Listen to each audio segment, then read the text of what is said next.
Susu udah aku bagi-bagiin, bos. Hai. Susu apa? Susu kemarin tuh bagi ada yang ada bapaknya. Sehat dong. Alhamdulillah. Waalaikumsalam warahmatullahi wabarakatuh. Hai semuanya, hai. Lagi pada ngapain ini? Jam 12:30. Ini nggak bisa dipanikin lagi ya? Minum kopi aja ganteng banget, AA. Oke, lagi ada di Kopi Bro. Standby karena bentar lagi mau ada meeting.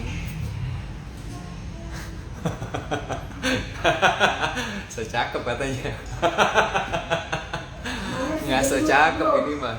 Si Arman mana si gendut, bro? Bro, tunggu dulu dong, bro. Lagi.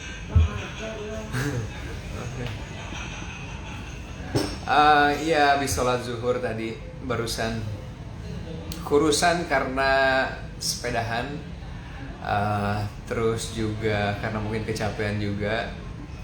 Jadi kalau ada yang bilang sakit atau pucat karena pakai preset gitu.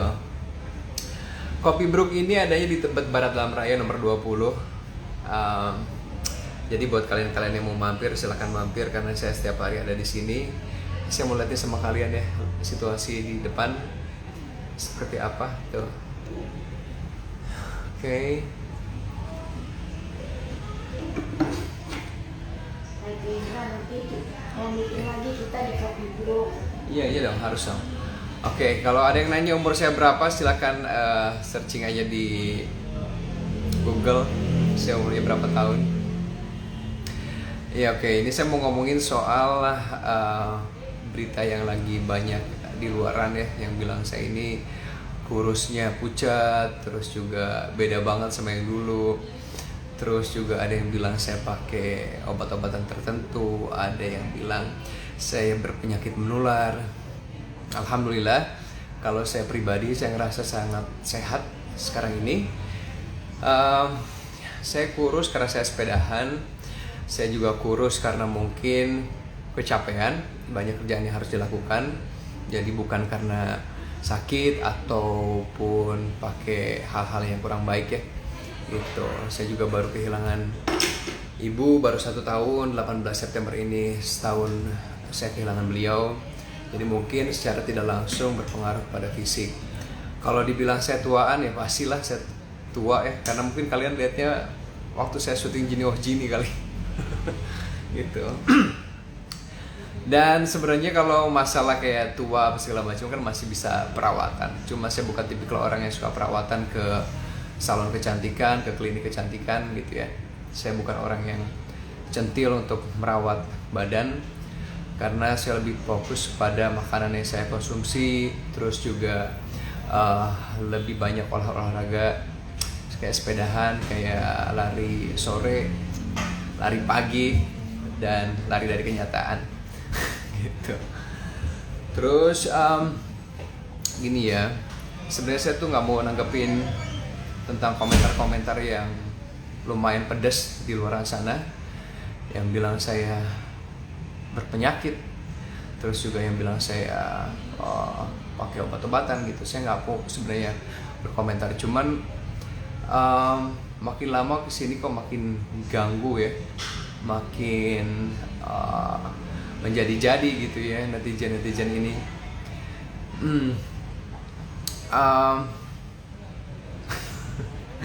Ya jadi kayaknya saya mau ngasih tahu sama kalian kalau keadaan saya baik-baik aja gitu loh. Saya juga nggak mungkin lakuin sesuatu yang bodoh, karena setiap malam saya harus ngaji, setiap malam saya harus yasinan untuk mendoakan almarhumah.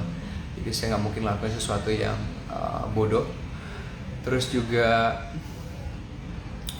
pekerjaan saya yang mengharuskan saya untuk harus sehat, apalagi di zaman pandemi begini kan, dimana virus banyak di mana-mana. Jadi kita harus ekstra jaga kesehatan. Dan saya harap juga kalian bisa seperti itu sama gitu. Saya nggak pengen dengar sih, tapi ya gitulah, banyak banget orang-orang di luar sana yang udah dikasih penjelasan tapi mereka sotoy gitu, so tahu.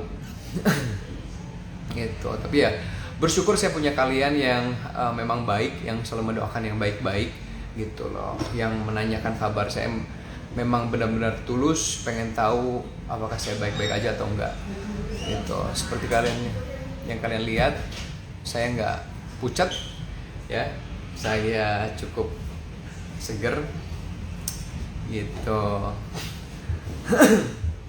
Kayak gitulah. Nah, ini adalah asisten namanya Ika Cantika seadanya. Saya kurusan nggak mas? Hah? Enggak kurusan loh. Enggak ya. Gini. Follow IG saya ya. Aduh. Kesel ya lihatnya ya. Gitu. Oke, ya semangka dong, semangat kakak. Itu ya. Jadi apa ya? Saya cuma pengen menghimbau buat teman-teman yang ada di sini, kalau mau komentar sebaiknya dipikir dulu gimana dampaknya buat orang-orang yang dikomentarin. Memang resiko saya sebagai seorang public figure ya, akan banyak komentar-komentar yang kurang mengenakan. Tapi ya namanya manusia, kita juga nggak bisa yang terus-terusan bisa menerima. Apalagi komentar-komentar itu bisa dilihat oleh keluarga, oleh kakak saya, oleh adik saya, oleh ponakan-ponakan. Kasihan sama mereka kalau sampai ini menjadi sebuah kesedihan buat mereka gitu. Jangan sampai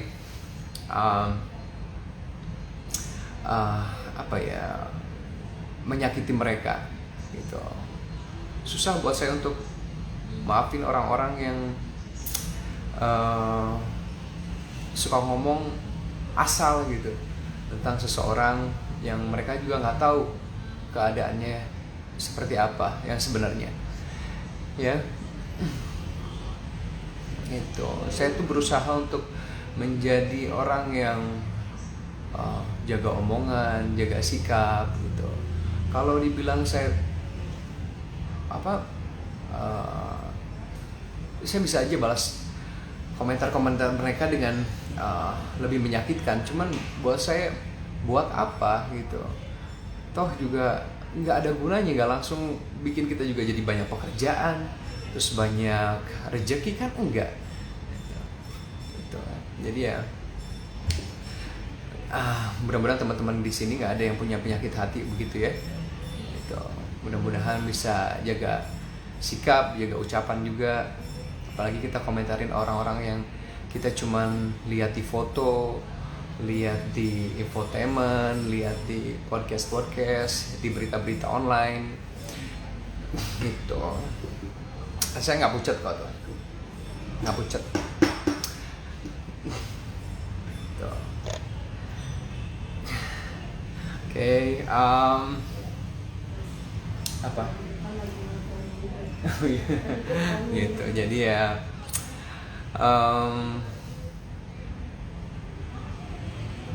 ya salam buat semuanya yang ada di sini yang lagi nonton ya gitu. Saya insyaallah akan selalu sehat, tolong doakan ya,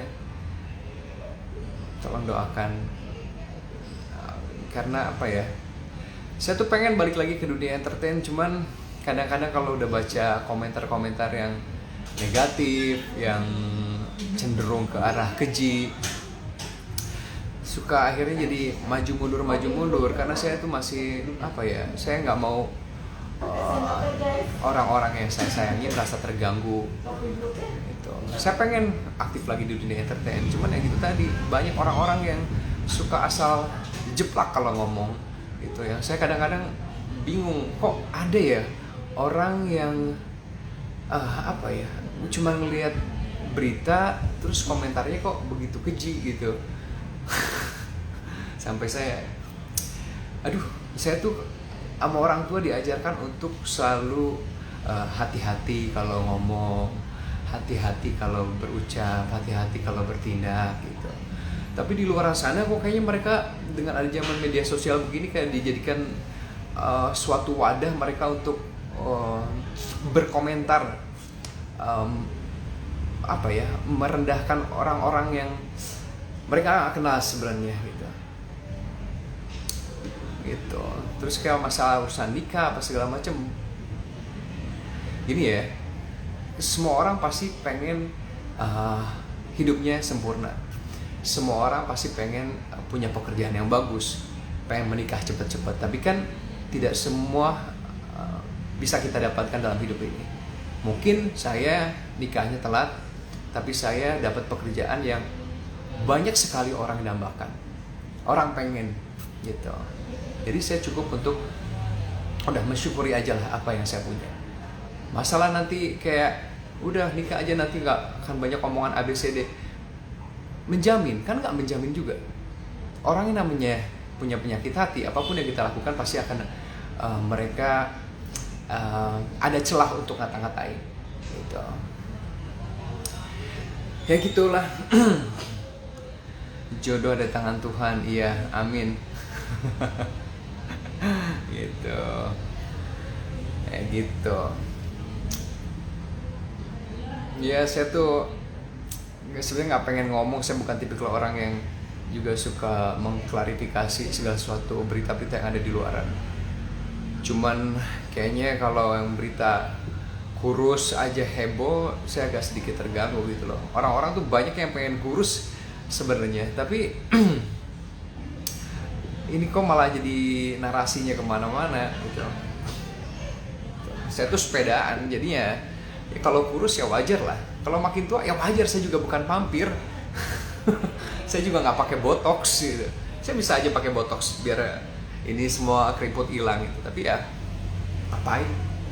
Udahlah, ini sebagai pengingat bahwa saya umur harus semakin bertambah, harus menjadi semakin baik sebagai pribadi, harus semakin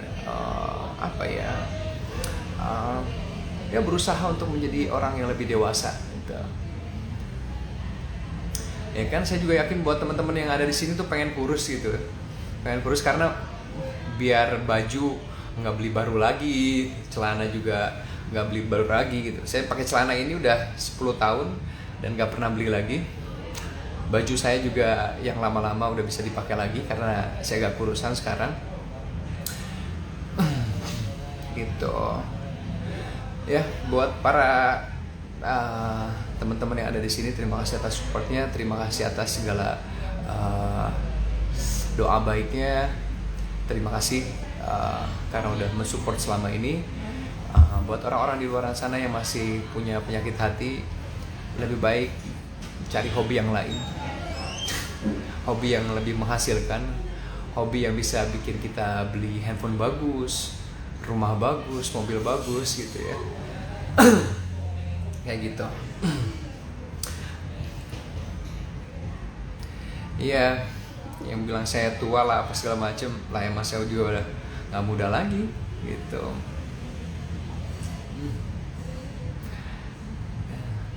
Iya, bagus kan, jadi lebih hemat kalau nggak beli celana, nggak beli baju lagi. Itu saya dulu syuting Jini Ojin itu tahun 97 ya, jadi masih SMA kelas 2.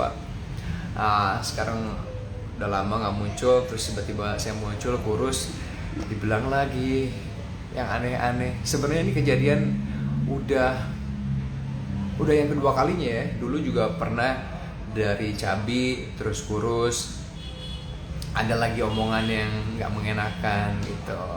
Terus sekarang juga begitu sama. Sebenarnya kalau kurus itu udah dari setahun yang lalu saya kurus gitu. Cuman ya heboh aja sekarang gitu. Udahlah, saya ini kan bukan artis yang suka banyak tingkah, enggak gitu. Saya juga banyak menolak tawaran talk show karena saya takut nanti kalau kita bercanda-bercanda ada orang yang sakit hati gitu. Karena kadang-kadang kalau kita lagi talk show itu kan kalau mau heboh-hebohan kadang-kadang kita suka nggak kontrol ucapan, perlakuan. Makanya saya tuh jarang untuk mau masuk ke dalam sebuah talk show terus heboh-hebohan gitu, enggak. Buat saya bukan tipikal orang yang akan menghalalkan segala cara untuk dapetin pekerjaan, untuk dapetin sebuah popularitas gitu. Karena saya takut kalau jadi public figure gitu, kalau kita nyotoin yang jelek-jelek, nanti ada orang yang ngikutin, yang menganggap bahwa apa yang kita lakukan yang sebenarnya salah itu menjadi sebuah yang lumrah gitu, sebuah keharusan bahwa kalau untuk eksis, untuk dapetin sebuah popularitas, sebuah pekerjaan itu harus heboh, nggak peduli dengan perasaan orang lain. Saya bukan tipe orang yang kayak begitu gitu. Saya orang yang sangat menjaga sikap, sangat menjaga ucapan, apalagi kalau untuk tampil di ranah publik, di media gitu. Kalau sehari-hari saya bisa gila gitu, saya bisa ngomong apa aja sama teman-teman, bisa bercanda apa aja gitu. Kayak gitu ya. Aduh. Kan kalian juga tahu lah kalau saya tuh jarang live karena nggak ada yang perlu saya omongin juga buat sama kalian gitu. Tapi kalau kalian mau nanya sesuatu yang saya bisa share, yang baik untuk kalian, saya akan jawab dengan senang hati gitu. Tapi kalau untuk sengajain live terus ngobrol ini itu bukan tipikal saya banget ya gitu. Kayak gitu. Saya juga ngomongnya bisa kok pedes, bisa sebenarnya saya lawan, cuman buat apa? Sama dong saya kayak orang-orang itu gitu. Ya enggak gitu, kasihan sih sama adik sama kakak gitu yang baca-baca begitu kan, komentar-komentar yang nggak berfaedah. Untuk apa sih kalian komentarin public figure kayak begitu? Untuk apa? Saya kadang-kadang suka heran apa yang terjadi dalam kehidupannya mereka sehingga mereka punya amarah yang begitu besar dan mereka lampiaskan pada orang-orang yang mereka lihat di media sosial. Mudah-mudahan lah ya mereka sadar. Beberapa orang sudah saya DM yang komentarnya terlalu pedas, yang sungguh keji ya gitu, dan mereka minta maaf. Dan kalimat mereka, ya saya minta maaf kalau memang kata-kata saya menyinggung. Saya tuh kadang-kadang suka bingung ya, bukannya harusnya ngomong dipikir dulu ya kalau ngomong ya, ini orang tersinggung apa enggak, ini orang akan baca apa enggak gitu loh. Karena yang baca itu kan bukan cuma saya, tapi ada keluarga, ada orang-orang yang sayang sama saya gitu. Dan kalian menyakiti satu orang, bukan cuma satu orang yang kalian sakiti doang, tapi orang-orang yang menyayangi saya gitu. Mereka juga tersakiti dengan komentar-komentar yang kurang bagus itu. Gitu. Ya mungkin karena kurang bahagia, cari perhatian gitu. Ya bisa begitu, karena kalau orang bahagia itu kan pasti dia fokusnya ke hal-hal yang lebih baik. Dia fokus ke hal-hal yang membuat dia bahagia gitu. Tapi ada orang-orang sebagian yang memang mencari kebahagiaan dengan cara berkomentar yang jelek tentang orang itu dan berharap orang itu kesal, dan di situ dia bahagia gitu. Jadi saran saya cari hobi yang lain yang bisa lebih baik lagi untuk kehidupannya gitu, bukan cuma nyinyirin di media sosial gitu. Saya ini bukan artis yang macam-macam kok. Saya kalau kalian tegur di jalan, saya pasti akan senyum gitu. Kalau kalian minta foto sama saya pasti akan oke, ayo kita foto. Karena buat saya itu adalah resiko yang harus saya lakukan. Dan buat saya almarhum bapak saya selalu bilang, kalau ada yang minta foto artinya dia senang sama kamu. Jadi kamu jangan nolak, segimanapun capeknya, ayo foto gitu. Kayak gitu jadinya. Karena mereka pengangguran kali ya mungkin mereka tapi enggak, susah sih ya. Ada yang memang mungkin pengangguran, mereka nggak tahu mau ngapain, akhirnya komentar-komentar. Tapi ada juga nggak sedikit yang mereka punya pekerjaan, tapi siapa Bu In? Mana? Suruh masuk aja nggak apa-apa. Tapi mereka yang punya pekerjaan Tapi emang udah tabiat ya. Sekarang tuh serem banget, orang-orang tuh mengomentari orang itu dijadikan sebuah culture, sebuah budaya gitu.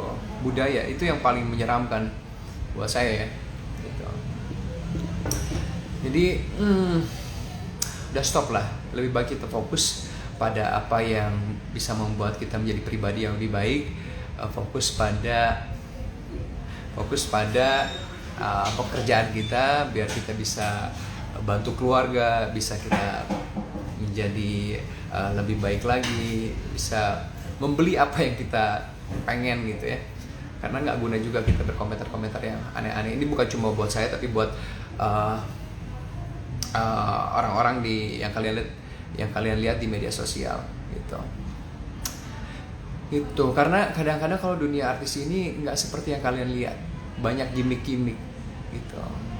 Kayak kelihatan misalkan si artis A sama si B itu pada berantem, pada mereka kompakan di belakang sana. Kalian cuma dipermainkan, dan kalian jangan terpengaruh dengan apa yang kalian cuma lihat lewat video, lewat foto gitu.